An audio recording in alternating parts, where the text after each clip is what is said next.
नाज़रीन अस्सलाम वालेकुम। नाज़रीन, इससे पहले कि हम पाकिस्तान की दाखिली अंदरूनी सियासत की तरफ चलें, मुझे चंद जुमले कहने हैं, चंद जुमलों का एनालिसिस ऑफ़र करना है उस मुलाकात के हवाले से जो हिंदुस्तान के वज़ीर आज़म नरेंद्र मोदी की हिंदुस्तान नवाज़ प्रो दिल्ली कश्मीरी जमातों के साथ हुई, जिसमें नेशनल कॉन्फ्रेंस है, जिसमें PDP है, जिसमें ख़ुद कांग्रेस है।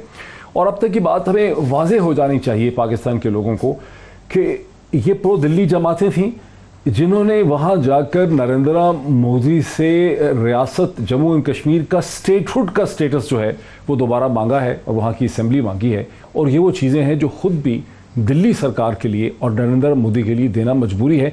यानी नरेंद्र मोदी से इन जमातों ने वही मांगा है जो नरेंद्र मोदी और दिल्ली सरकार ख़ुद भी देना चाहते हैं। गुज़िश्ता 2 बरस का जो जबर है, जिस पे 5 अगस्त 2019 में जो कश्मीर के आर्टिकल 370 को ख़त्म किया गया, उसका जो नेट इफेक्ट अब है वो ये है कि वो जमातें कश्मीर के, वो हुर्रियत और वो जमातें जिनको अलहदगी पसंद कहा जाता है, जो कहते थे कि अक़वाम मुत्तहिदा की करारदातों की रोशनी में कश्मीरियों को हक़ के खुद इरादियत मिलना चाहिए, वो इस इक्वेशन से बाहर हो गई हैं। यानी 90 की दिहाई में या 9/11 के बाद तक वो रेलेवेंट थे कश्मीर की पॉलिटिक्स में, लेकिन अब वो जमातें कश्मीर की सियासत से बाहर हो गई हैं और दिल्ली सरकार उन्हीं जमातों से अब डील कर रही है। वही जमातें कश्मीरी लोगों की रिप्रेजेंटेटिव बन के दिल्ली पहुंची हैं जो दर हकीकत हमेशा से दिल्ली के टाउट सी थे।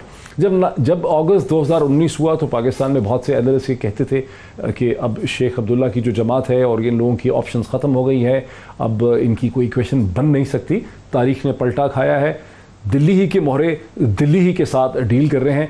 इतना ही इसी स्टेज पे मुझे कहना है। इस हवाले से मैं कोशिश करूंगा कि लिखूं भी और वीलॉग भी करूं ताकि इस पर बेहतर जो लोग मुझे फॉलो करते हैं उन्हें समझा सकूं। अब चलते हैं पाकिस्तान की दाखिली और अंदरूनी सियासत की तरफ, जहां आज इस्लामाबाद हाई कोर्ट के 2 मेंबर बेंच ने, जिसने अपना फैसला महफूज रखा था, उसने पाकिस्तान के एक्स प्राइम मिनिस्टर जनाब साबिक वज़ीर आज़म नवाज़ शरीफ साहब की जो अपील थी उनके एवनफील्ड के केस में और अजीज़िया के केस में, जो उन्होंने अपील कर रखी थी पहली कन्विक्शन के ख़िलाफ़, उस अपील को इस्लामाबाद हाई कोर्ट ने रद्द कर दिया है। समाअत पहले मुकम्मल हो चुकी थी। फैसला उन्होंने सुनाया कि चूँकि नवाज़ शरीफ साहब को पूरा मौका दिया गया, वो यहाँ से एब्सकॉन्ड कर गए, उन्हें फ्यूजिटिव करार दे दिया गया और उन्होंने अपने आप को कोर्ट के सामने प्रेजेंट नहीं किया, इसलिए उनकी अपील को रद्द किया जाता है। तमाम इस्लामाबाद हाई कोर्ट ने लिखा है कि जब भी वो अपने आप को कोर्ट के सामने सरेंडर करेंगे या लॉ इन्फोर्समेंट उनको कैप्चर कर लेती है तो फिर वो दोबारा एक नए सिरे से अपील जो है वो फाइल कर सकते हैं। खासे सख्त अल्फाज लिखे इस्लामाबाद हाई कोर्ट ने इस हवाले से। ये वो सूरत हाल है जिसे हुक्मरान जमात पाकिस्तान तहरीक इंसाफ ने फौरी तौर पर अपनी कामयाबी और अपनी विक्ट्री के तौर पर डिक्लेयर कर दिया है। और इस हवाले से पाकिस्तान के इंफॉर्मेशन मिनिस्टर जनाब फवाद चौधरी साहब क्या फरमाते हैं चंद घंटे पहले, वो मैं आपको सुनाता हूँ। आज का वर्डिक्ट जो है ये यकीनी तौर के ऊपर पाकिस्तान की आवाम की फतह है, तहरीक इंसाफ के मौक़िफ़ की फतह है। और हम शुरू से जो हमारा मौक़िफ़ है वो यही है कि नवाज शरीफ फैमिली को पाकिस्तान के अवाम से लूटा हुआ पैसा वापस करना चाहिए। इंसाफ को फतह मिली है और अब नवाज शरीफ जो हैं वो भी एक मफरूर की हैसियत रखते हैं और पाकिस्तान के लोग देख सकेंगे कि जब ये जो उनके बड़े बड़े हुक्मरान हैं वो जेलों के पीछे होंगे और ये जो इंसाफ के तकाजे हैं ये पूरे होंगे। नाज़रीन, आपने सुना पाकिस्तान के इंफॉर्मेशन मिनिस्टर जनाब फवाद चौधरी साहब खासे खुश नज़र आ रहे हैं सूरत हाल से। वो समझते हैं कि हमारे मौक़िफ़ की तायीद हो गई है। क्या वाकई हुकूमत के मौक़िफ़ की तायीद हो गई है या नवाज़ शरीफ साहब को एक बार फिर अपॉर्चुनिटी मिली है कि वो एक सियासी तौर पर पाकिस्तान की सियासत के स्टेज पे नुमादार हों? ये बुनियादी सवाल है जिससे हम डिस्कशन का आगाज़ करना चाहूँगा और उसके अलावा हम बजट पर जो डिस्कशंस हो रही हैं उस हवाले से भी बातचीत करेंगे। मुझे स्टूडियोज़ में अपनी अपनी जमातों के 2 बहुत ही इंटेलिजेंट, बहुत ही वेल अवेयर जो स्पोक्स पर्सनस हैं मुझे इस वक्त ज्वाइन कर रहे हैं। मुझे प्राइम मिनिस्टर पाकिस्तान इमरान खान साहब के special assistant on political communication जनाब डॉक्टर शहबाज गिल साहब मेरे साथ स्टूडियोज़ में तशरीफ़ रखते हैं। Very warm welcome to him.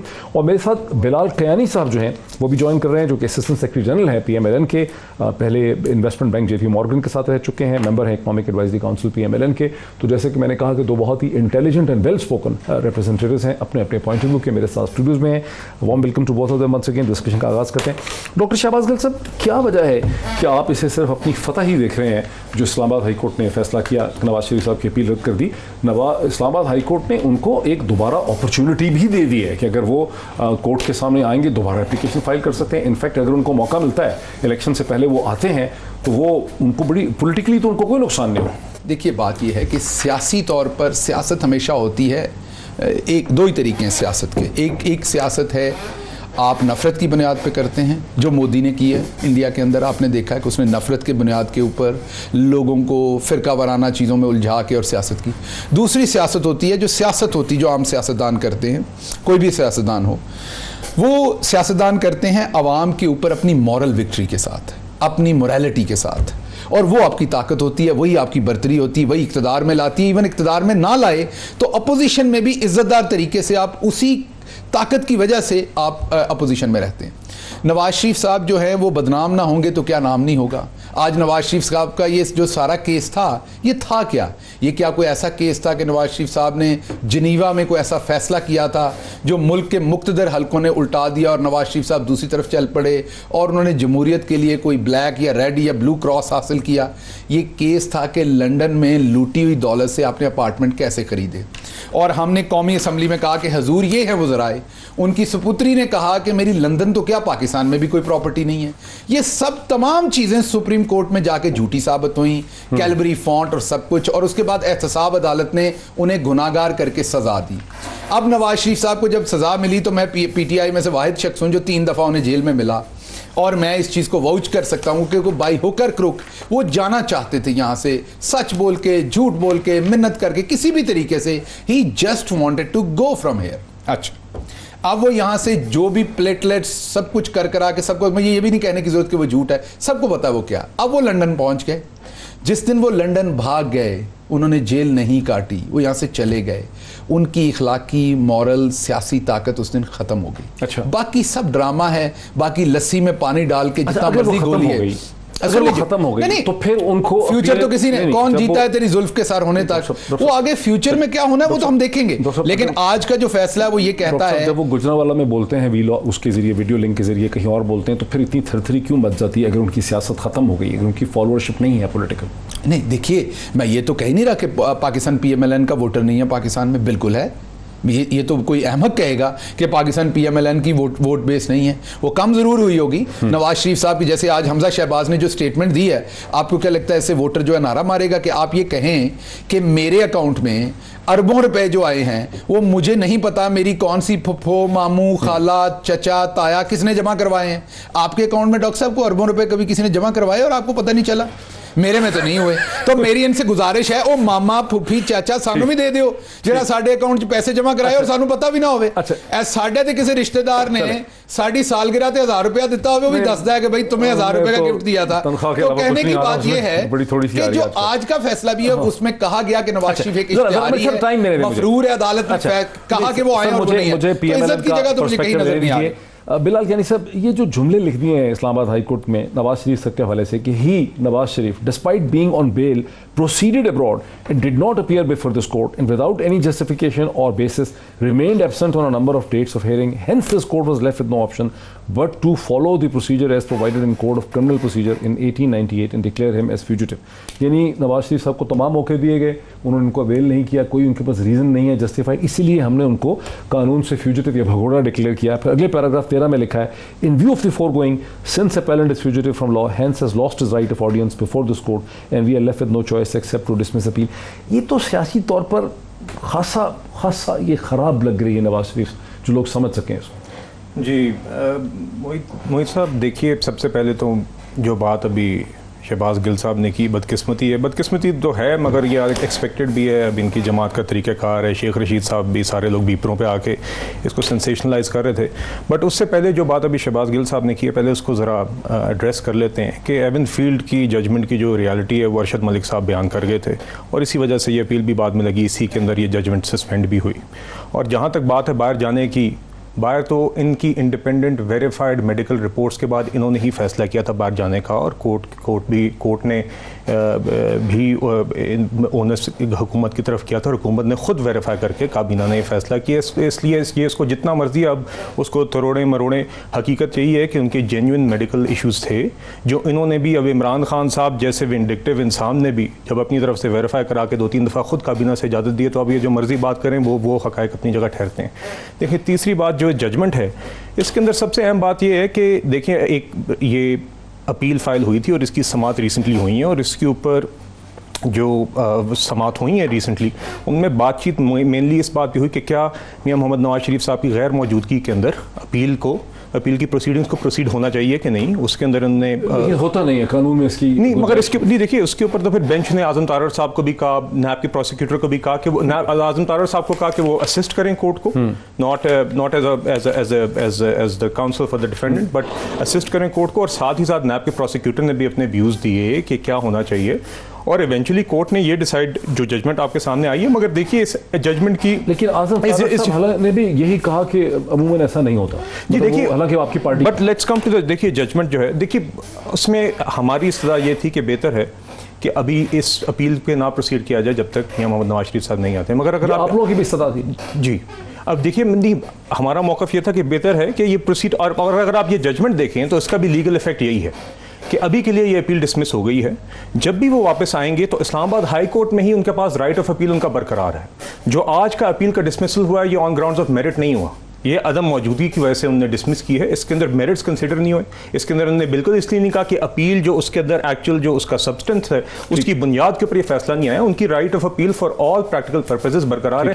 जब भी वो मुल्क वापस आएंगे फिर से मेरिट्स की बुनियाद के ऊपर वो अपील इस्लामाबाद हाई कोर्ट में दायर कर सकते हैं, जजमेंट में लिखा हुआ है। मैं एक ब्रेक ले लूँ, बहुत ही दिलचस्प की गुफ्तगू है, एक ब्रेक करते हैं, ब्रेक के बाद इस बात को आगे बढ़ाते हैं कि आखिर नवाज शरीफ साहब वापस आ क्यों नहीं रहे आफ्टर ब्रेक। नाज़रीन, वेलकम बैक।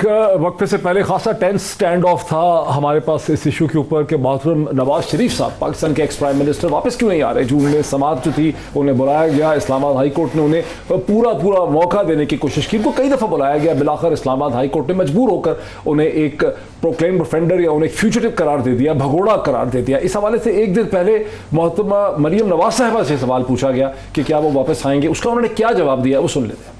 मैडम, मियां साहब कब पाकिस्तान आए? इंशाल्लाह बहुत जल्दी। आप मुझे ये गारंटी दें कि नवाज शरीफ वापस आएंगे, उनको इंसाफ मिलेगा और उनकी ज़िंदगी को ख़तरा नहीं होगा, इन कातिलों के हाथ में उनकी ज़िंदगी नहीं होगी। मैं उनको शाम की फ़्लाइट से बुलाऊंगी। शाम की फ़्लाइट से उनको बुलाया जा सकता है अगर उनकी ज़िंदगी की गारंटी दी जाए, उनकी ज़िंदगी को ख़तरा ना हो। आज पाकिस्तान के वज़ीर दाखिला जनाब शेख रशीद अहमद ने इस चीज़ का क्या जवाब दिया? दरखास्तें तो खारिज होनी थी कि एक आदमी बाहर भी रहना चाहता है और बरी भी होना चाहता है, उसकी सजाएं भी मुअत्तल जो हुई थी वो भी खत्म हो गई हैं। उन्होंने आना ही नहीं है, वो जिंदगी की गारंटी मांगते हैं। जिंदगी की गारंटी तो अल्लाह दे सकता है, सिक्योरिटी जितनी चाहिए वो वजारत दाखिला देने के लिए तैयार है। यहीं से बात का आगाज करते हैं। बिलाल साहब, किस किस्म की सिक्योरिटीज़ मांग रही हैं मोहतरमा मरियम नवाज? देखिए, मियां मोहम्मद नवाज शरीफ साहब, जैसे कि हम पहले बात कर रहे थे, बाहर गए थे on the basis of his medical issues, और जो कि हुकूमत ने खुद वेरीफाई किए, डबल चेक तो नहीं मांग रही, वो तो नहीं, सिक्योरिटी चाहिए। वो भी वही इशू साथ जुड़ा हुआ है, क्योंकि देखिए जब वो यहाँ पे कैद में थे तो उनकी मेडिकल जो स्टेट थी अच्छी खासी डिटेरियरेट कर गई थी, और इसीलिए हुकूमत के भी हाथ पाँव फूल गए थे, बिकॉज दे रियलाइज ये अब अंदर इसकी ये एक अलहदा बात है और इसकी तहकीक अलहदा होनी चाहिए कि वो क्या हुआ। आज तक इसके ऊपर नहीं पता चल सका कि अंदर क्या इश्यूज हुए जिसकी वजह से ये इशू बना। मगर रियलिटी ये है कि उस टाइम पे भी हुकूमत, इमरान खान जैसे इंसान ने भी उस वक्त इसीलिए इजाज़त देनी पड़ी क्योंकि उनको भी समझ आ गई थी कि ये सीरियस मेडिकल इशूज़ हैं, और वही मेडिकल इशूज़ जब भी रिजॉल्व होंगे तो मियां साहब दो डिफरेंट चीज़ें हैं ना, कि मेडिकल सिक्योरिटी का उनको मसला है या उनकी सिक्योरिटी उसी से रिलेटेड है ना जी। देखें, हमारा जिस तरह का सलूक जेलों में, अब हमारे लीडर्स की आदत नहीं है कि वो आके इस तरह बताएं। आपने देखा है हमारे बेतहाशा लीडर्स, मियां मोहम्मद नवाज शरीफ साहब से लेकर दीगर लीडरान, उनके नाम हम लेना शुरू करें तो अच्छी खासी लंबी फहरिस्त है, उन सब ने जेल काटी और काफ़ी मुश्किल हालात में काटी। इनकी आदत नहीं है कि यहाँ पे आके वो अपनी तफसीलात बताएं, बट जिस तरीके का सलूक, जिस तरीके से माइक्रो मैनेजमेंट इनके जेल में हालात की गई है, वो दास्तानें आपने भी सुनी होंगी और हम जान के उस तफसील को ज़्यादा नहीं करते। इसीलिए एक जेन्युइन उनका एक कंसर्न है। पहले मेडिकल उनकी एक स्टेट अच्छी खासी डिटेरिएट की थी, और लाजिम बात है कि हम भी नहीं चाहेंगे कि मियां मोहम्मद नवाज शरीफ साहब फिर से उस तरह की एक मेडिकल स्टेट में जाएं जिससे उनकी जान को खतरा पहुंच सके। डॉक्टर साहब मेरा ख्याल है वो ये कह रहे हैं कि उनको अगर जेल में डाला जाएगा, उनको दोबारा प्रिजन में जाएंगे तो उससे उनकी मेडिकल सिचुएशन खराब हो सकती है। ये वो मेरा ख्याल, मुझे जो समझ आई। मुझे लग रहा है मैं सिर्फ हंस दूं इतना ही काफ़ी है, क्योंकि आवाम अब जान चुकी है। वो एक तरफ पोलो देख रहे हैं, वो लंदन में पोलो देख रहे हैं, वो पिज्ज़ा खा रहे हैं, वो कॉफ़ी पी रहे हैं, वो बाहर घूम फिर रहे हैं, बट डिस्को नहीं जा रहे। बाकी सारे काम नवाज शरीफ साहब कर रहे हैं और इधर उनकी जान को खतरा है, इधर उनकी जान को तिब्बी तौर पर खतरा है। देखिए ये सब एक झूठ था, ये वैसे ही झूठ था जैसे लंदन तो क्या मेरी पाकिस्तान में भी कोई प्रॉब्लम। अगर ये झूठ था तो यही कह रहे हैं ना कि आपकी पार्टी ने साइन किए हैं उसके ऊपर बाहर। मैं बताता और इनके अपने पत्नी कौन कौन से पर्सनल डॉक्टर से इमरान खान साहब ने वेरीफाई, हुकूमत की रिपोर्ट उन्होंने बात कर लिया, उन्होंने बात कर ली, मैं करूँ। देखिए बात ये है कि अगर कोई शख्स झूठ बोले, आप सिग्नल पे हो, एक शख्स कहे कि मेरी वालदा का जनाजा पड़ा हुआ है और मुझे 1000 रुपया दे दें, मैं एग्जांपल देता हूँ, मैंने उनका कफन दफन करना, आप कहें कि कैसे पड़ा हुआ है, मैं तो नहीं तुम्हें देता, ड्यू डिलीजेंस पहली बात तो आप निकाल के दे देंगे। लेकिन आपको लगे कि ये नहीं यार मैंने तो पूछना है, आप उससे पूछें तो वो आपको फ़ोटो दिखाए मरी हुई वालदा की, और साथ एक बंदा खड़ा हो कहे जी हाँ जी इसकी वालदा मरी है, आप जेब से 1000 की बजाय 2000 निकाल के दे दें।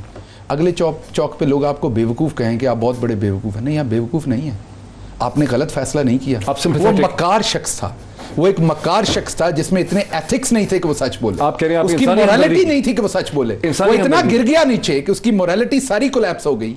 मैं तो अपनी पार्टी में जानता था, मैंने तो चीख चीख के अपनी पार्टी में बताया था, लेकिन वो डॉक्टर्स के सामने कहता था मैंने मर जाना है, मैं खत्म हो जाना, सुबह मरा। अच्छा छोड़ दे सारी, हमें छोड़ दें 1 मिनट के लिए। आपकी बात में मैं बोला नहीं था इसलिए जरा मुझे पता तल्ख लगती है मेरी बातें, मैं चुपता हूं मुझे पता है, लेकिन बात सुन लिया करें, मैं आपकी सुनता हूं बात सारी। आप लोग इतना झूठ बोलते हैं मैं चुप करके सुनता हूं, लेकिन झूठ सुनना एक ऐसे शख्स को जो झूठ कम बोलता हो बहुत तकलीफ दे होता है। मैं आपको बताऊं झूठ सुनना बहुत तकलीफ दे होता है, लेकिन वो बर्दाश्त करता हूं, तो आप भी बर्दाश्त किया करें। बात यह है हमें छोड़ दें, आप उस टाइम के लीडिंग एंकर निकाल के देखें, नवाज शरीफ साहब ने, अल्लाह उनको लंबी जिंदगी दे, लंबी जिंदगी दे अल्लाह उन्हें।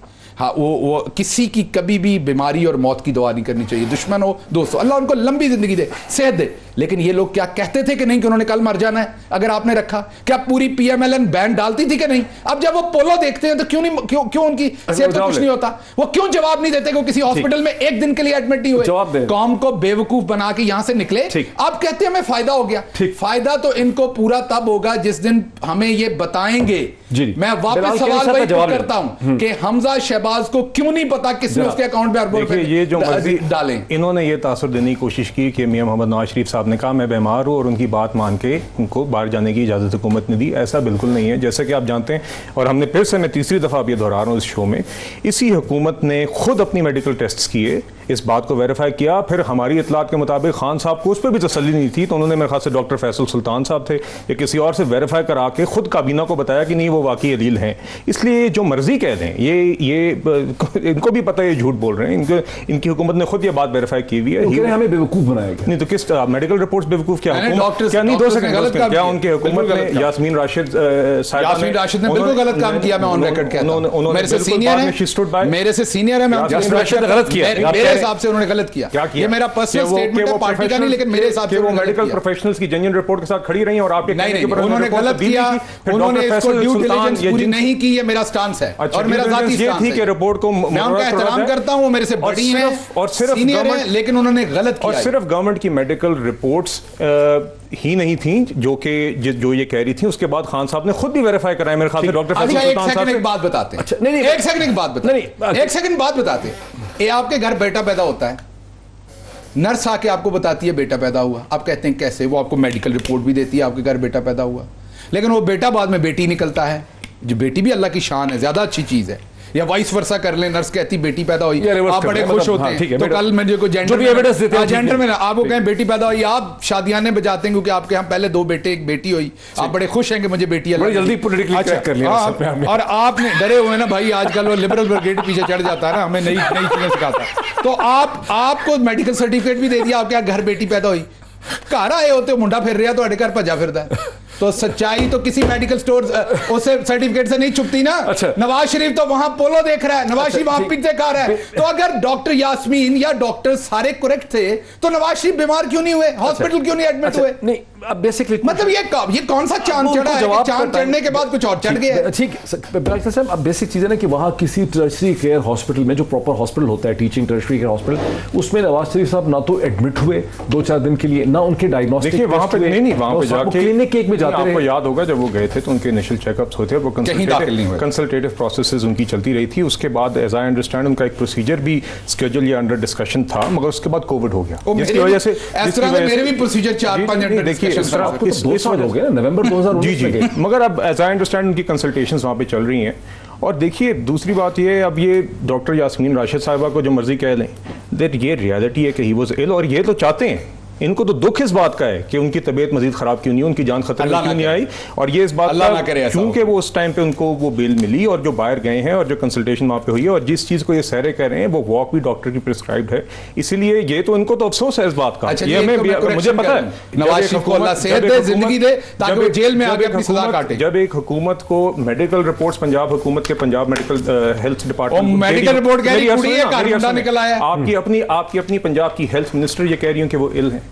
उसके बाद खान साहब की तसल्ली ना अपने जाती मौलिज से भी वो चेक करवाएं और काबीना खुद बताएं। उसके बाद भी अगर ये चाहें कि वो मुल्क से बाहर ना जाएं, जब सारे मेडिकल प्रोफेशनल्स इनके अपने इनको कह रहे हो तो वो ठीक है ना, अब नहीं, वो तभी से ठीक है मोहित साहब, वो एक दिन भी बीमार नहीं थे ना, ऐसा नहीं उनके अभी इतना जुल्म आप ना करें वहाँ पे हैं, और जब भी वो सेहतियाब होंगे तो इंशाल्लाह अगर उनके पास कोई ऐसे टर्शरी केयर हॉस्पिटल या कंसल्टेंट्स की रिपोर्ट्स हैं जो सर्टिफाइड है, तो वो फिर भेजते क्यों नहीं कोर्ट के सामने? नहीं वो पहले आती रही थी अपडेट्स, वो कोर्ट से कहा है कि कोई क्रेडिबल रीजन, उसमें लिखा है कि विदाउट एनी जस्टिफिकेशन और basis remained absent on number of dates hearing. अदालत के सामने कोई ऐसी क्रेडिबल एविडेंस नहीं आ सकी उनकी बीमारी की, अगर की लीडिंग नहीं उस पर तो जी नहीं this as I understand is दूसरे केसेस से जुड़ा हुआ था जहाँ पे उन्होंने उनको वो एब्सकॉन्डर की थी जो जजमेंट थी उससे इसको जोड़ के किया गया। बट खैर हाँ, पॉइंट रिमेंस कि मियाँ साहब, मियाँ मोहम्मद नवाज शरीफ साहब जब भी सेहतियाब होंगे वो मुल्क वापस आएंगे। पहले भी वो बेटी का हाथ थाम के बीवी अलील बीवी को छोड़ के बिस्तर पे आए थे मुड़ के वापस। वो मुल्क से भागने वाले नहीं है, भागने वाले होते तो उस टाइम भाग जाते।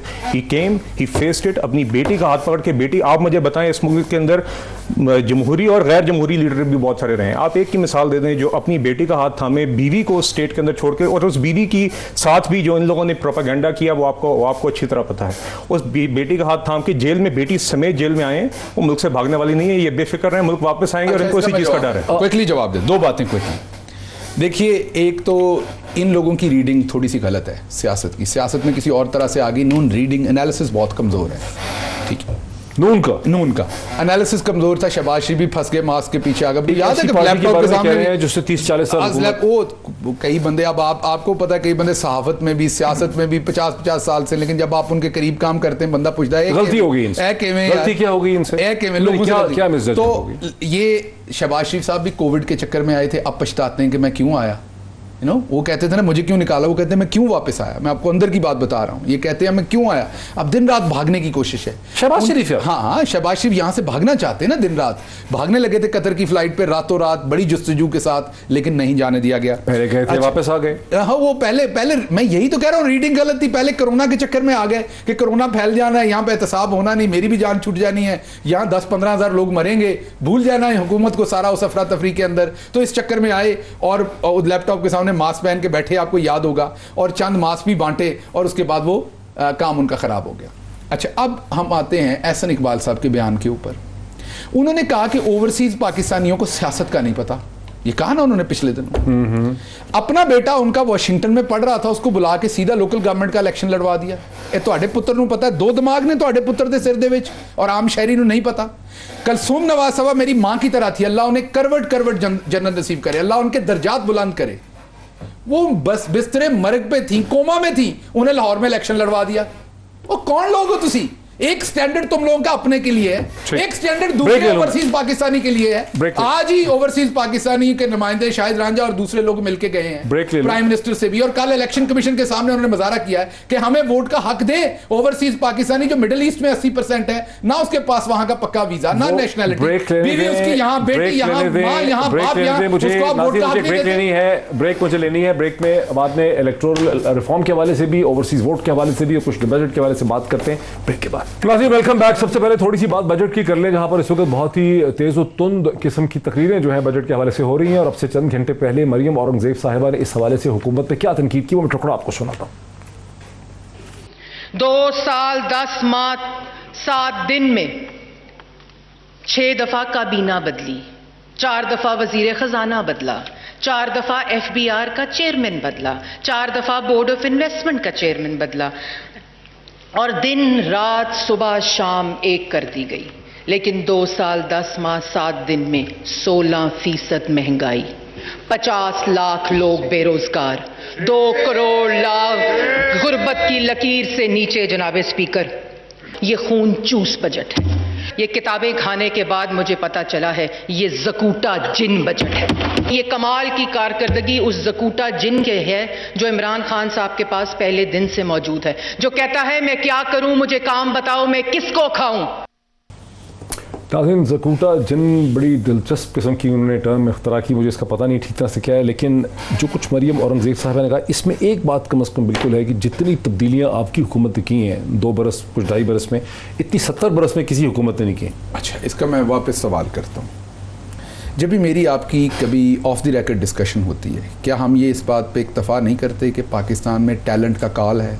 टैलेंट बहुत कम। उस ऑफ द रिकॉर्ड डिस्कशन का हिस्सा नहीं है। नहीं, मैं कोई पॉलिटिकल बात नहीं कर रहा। मैं आपसे टैलेंट नहीं मिलता, कैपेसिटी इश्यूज हैं। अब पाकिस्तान आज जिस जगह पे खड़ा है, अगर नहीं, एक मिनट सुन लीजिए।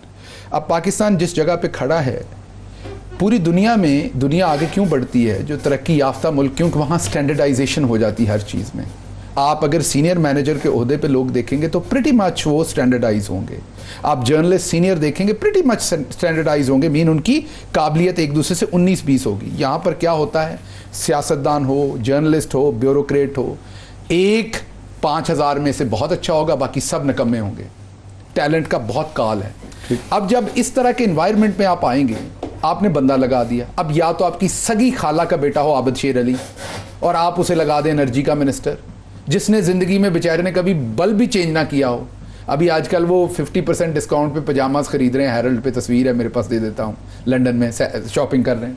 अब मासी का पुत्र है तो वही रहेगा 5 साल।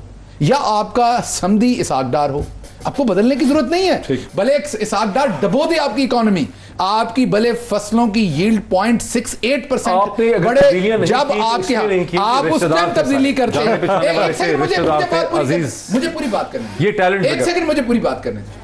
पाकिस्तान में जो प्राइवेट इंस्टीट्यूशंस हैं, जो प्राइवेट कंपनीज हैं, क्या वो लोगों को चेंज करते हैं कि नहीं? सीईओज को चेंज करते हैं? क्योंकि हमारे यहाँ फ्रीक्वेंटली हम सेटिस्फाइड नहीं है। जब हम सेटिस्फाइड नहीं होंगे, हम 100 बार भी चेंज करेंगे। चेंज करना गुनाह नहीं है। अपने रिश्तेदार लगा के उन नासूरों से कंटिन्यूसली माल खाना, 3 साल से चल रहा है। आपने टैलेंट ढूंढा। इसाक डार साहब रिश्तेदार थे, तो फिर इसाक डार साहब ने ही इस 5 साल अदवार में टैक्स रेवेन्यूज डबल किए। इसाक डार साहब ने ही और मिफ्ता इस्माइल साहब ने आखिरी साल में मिलकर 5.5 नहीं आपका नहीं बढ़ा ना, फिर आए मैं नंबर्स पे आता हूँ। 1.9 ट्रिलियन से 3.8 ट्रिलियन किया था। हजूर, आपके पहले साल के अंदर मुल्क की तारीख में पहली दफा टैक्स रेवेन्यू नेगेटिव ग्रोथ हुई थी, और दूसरे साल में भी आप बढ़ा ही सके थे। 3 सालों में आप मुश्किल से 8 आपने 8,000 अरब करना था। अब आपने लंबी दलील दे दी है। अब आई इसाक डार साहब ने ही लो फूड इन्फ्लेशन रखी 5 साल में। इसाक डार साहब और मिफ्ता इस्माइल साहब ने।